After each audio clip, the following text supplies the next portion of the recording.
조갑제 TV 시청자 여러분 안녕하십니까. 2022년 7월 17일 제74주년 재헌절입니다.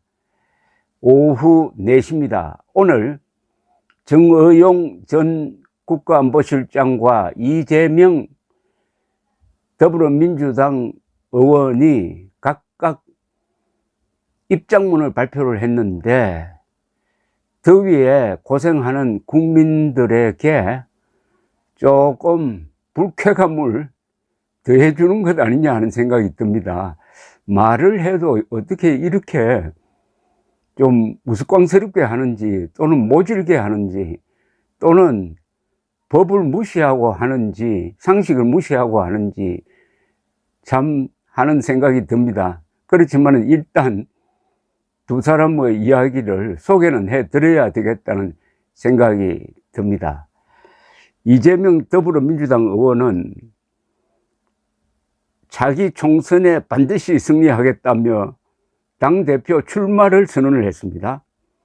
이기는 민주당을 만드는데 저 자신을 온전히 던지겠다. 이 임무에 실패한다면 이재명의 시대적 소명도 끝날 것이다 라고 했습니다. 그러니까 총선에서 승리하지 못하면 자기 대선에 도전하지 않겠다는 뜻으로 해석되는데 이건 믿을 수가 있습니까? 그때 가봐야 알죠. 이재명 의원은 국회 소통관에서 당대표 출마 선언 기자회견을 열면서 지난 대선과 대선 결과에 연동된 지방선거 패배의 가장 큰 책임은 제게 있다는 생각에 변함이 없다. 새로운 민주당, 이기는 민주당으로 만드는 것이 진정 책임지는 행동이라고 믿는다고 했습니다. 무슨 이게 말이 됩니까? 대선과 지방선거의 패배에 내가 책임이 있다. 그러면은 정계에서 물러나겠다고 해야 되는데 또 나오겠다는 거니까 이게 논리적으로 말이 되느냐 이겁니다. 내가 졌기 때문에 다시 대표를 맡아야 되겠다. 두 번 진 걸로는 만족스럽지 않다. 세 번 져봐야 내가 확실하게 국민들로부터 심판을 받는다. 이런 이야기인데 졌기 때문에 나와야 되겠다. 졌기 때문에 대표가 되어야 되겠다. 이게 말이 되느냐 이겁니다. 이게 뭐 이재명이라는 사람은 대장동 게이트를 윤석열 게이트, 국민의힘 게이트라고 한 사람 아닙니까? 달을 보고 해라고 한 사람이니까 더 이상 또 이렇게 이야기했습니다. 많은 분이 저의 정치적 미래를 우려하며 당대표 도전을 말렸다.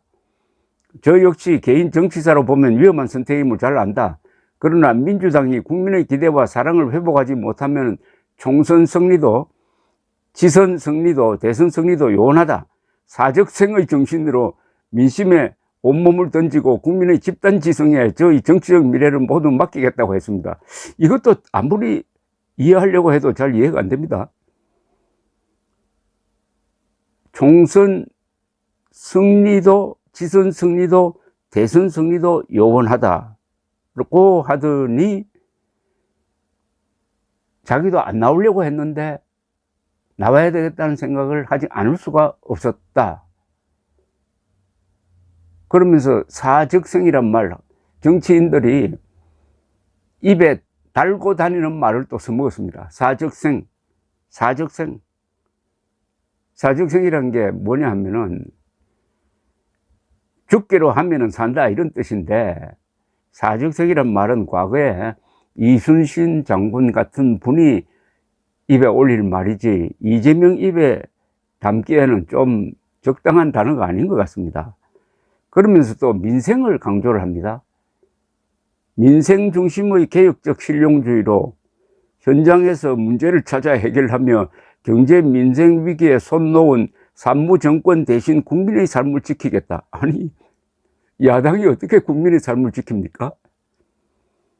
민생 중심의 개혁적 실용주의,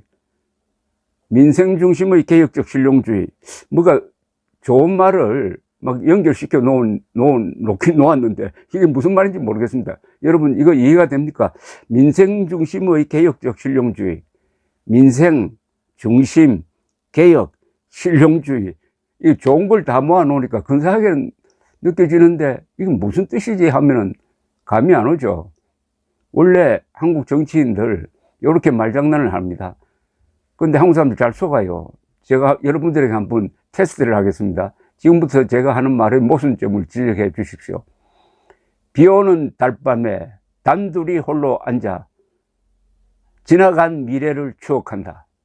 근사하죠? 비 오는 달밤에 단둘이 홀로 앉아 지나간 미래를 추억한다. 는 식의 민생 중심의 개혁적 실용주의로 현장에서 문제를 찾아 해결하며, 아니 야당이 무슨 문제를 찾아 해결합니까? 야당은 윤석열 대통령이 잘 되면은 자신들이 선거에서 지니까 어떻게 하든지 윤석열 대통령은 실패하도록 길을 쓸 텐데, 민생 중심의 개혁적 실용주의로 현장에서 문제를 찾아 해결하며 정권 대신 국민의 삶을 지키겠다. 야당이 그럼 뭐 쿠데타를 하겠다는 겁니까? 이건 뭡니까 이거? 정권 대신 국민의 삶을 지킬 수 있는 야당이 이 세상 천지에 어디에 있겠습니까? 민생 실용 정당으로 차기 총선에서 반드시 승리하겠다. 이기는 민주당을 만드는데 저 자신을 온전히 던지겠다. 좋은 말 다 모았습니다. 그러면서 또 혁신하는 민주당을 만들겠다. 국민 속에서 연합, 노소, 누구나 자유롭게 활동하는 소통정당으로 만드는 것이 해법이다 했습니다. 남녀노소를 연합노소라고 했습니다. 자, 그 다음에 또 한 사람의 말을 소개를 해드리는데 여러분들 건강에 조심하시기 바랍니다. 정의용 전 청와대 국가안보실장은 입장문을 냈는데 본인이 당당하게 나와서 기자들 앞에서 잃지 않고 더불어민주당 윤건영 의원을 통해서 이런 성명을 냈습니다. 이런 비겁한 성명문이 어디 있습니까? 흉악범 추방 사건에 대한 입장문. 북한이 송환을 바라는 탈북민들은 이런 파렴치하고 잔인한 흉악범들보다는 정치적 이유로 탈북했거나 귀순한 사람들일 것이다. 북한으로부터 먼저 이들 흉악범들을 송환해달라는 요청을 받은 사실 없다. 다만 추방할 경우 상대국의 인수 의사를 확인해야 하기 때문에 북측의 의사를 먼저 타진한 것뿐이다. 그들은 희대의 엽기적 살인마들이다. 애당초 남한 귀순 의사가 없었다. 이들은 납포된 후 동해안까지 오는 과정에서 귀순 의사를 전혀 밝히지 않았다. 합동신문 과정에서 통상적 절차인 귀순 의사를 확인하는 단계에서 우리 합동신문팀에 귀순 의향서를 제출했던 것이다. 정부는 이들의 귀순 의사 표명 시점이나 방식 등에 비추어 이들의 의사에 진정성이 없다고 판단했다. 여기까지만 읽고 한번 따져보겠습니다. 아니, 귀순 의향서를 자기가 쓰고 날인까지 했으면 그것이 진정성이 있는 것 아닙니까? 진정성이 없다는, 그거 말고 진정성이 없다는 판단을 본인이 할 수 있는 과학적 근거가 어디에 있습니까? 이 사람들이 저질렀다는 살인이 맞는지 조사를 했습니까? 그 조사하려면 시간이 필요하지 않습니까? 그런 거 다 생략하고 북한에 보내는데 이미 사진으로 드러났지만은 그중 한 사람은 거기서 머리를 박아 피투성이가 된 얼굴로 버티고 있지 않습니까? 그런데 우리 요원들이 소 끌고 가서 도살장에 넘기듯이 끌고 가서 북한에 넘겨준 것 아닙니까? 거기 사진 기록이 있지 않습니까? 아니, 그러면 진정성이 있다고 봐야죠. 귀순 의사가 진정성이 있으니까 그렇게 버틴 것 아닙니까? 그런데 귀순 의사의 진정성이 없었다고 지금 이런 주장을 하고 있습니다. 그것도 자기 짐작을 가지고. 살인마란 표현을 어떻게 합니까? 김정은이가 살인마지 어떻게 귀순 어민들이 살인마입니까? 살인마입니까? 이들이 살인을 했으면 살인 동기가 있을 것 아닙니까? 하는데 장애물이 되어서 살인을 했다고 하면은 그건 의미가 달라지는 것 아닙니까? 과거에 이런 일이 있었습니다. 난파된 간첩 4명 중 한 사람이 귀순을 결심을 하고 나머지 3사람을 사살했습니다. 그 사람은 영웅으로 환영을 받았습니다. 이런 사람도 정의용 실장이 보기에는 살인마입니까? 그게 살인마입니까? 김정은 여러 번 만났는데 정의용이 김정은에게 살인마라고 한 적 있습니까? 김정은이가 살인마가 아닌데 귀순 어민이 살인마라고 하는 이런 자가 어떻게 국법에 의한 통치 행위에 참여할 수 있었는지, 이게 의문입니다. 이런 초법적 의식을 가진, 소름 끼치지 않습니까, 여러분? 어떤 사람을 조사도 하지 않고 살인마라고 할 수 있는 사람, 그렇게 해놓고 그 사람을 진짜 살인마에게 넘겨준 이 사람이 안보실장이었다고요? 이 사람이 안보한 대상자는 누굽니까? 국민입니까? 국가입니까? 아니면 김정은입니까? 정전 실장은 사법 절차를 밟지 않고 송환한 것에 대해서는 이들의 자백만으로는 사실상 처벌이 불가능하다. 북한 범죄와 관련해 우리 법원이 형사관할권을 행사한 전례도 하나도 없다. 대한민국의 헌법이, 북한 이탈 주민 보호법이, 난민보호를 위한 국제법이 이런 살인마들을 보호하라고 만들어진 것은 아니라고 본다. 이거 다 거짓말입니다.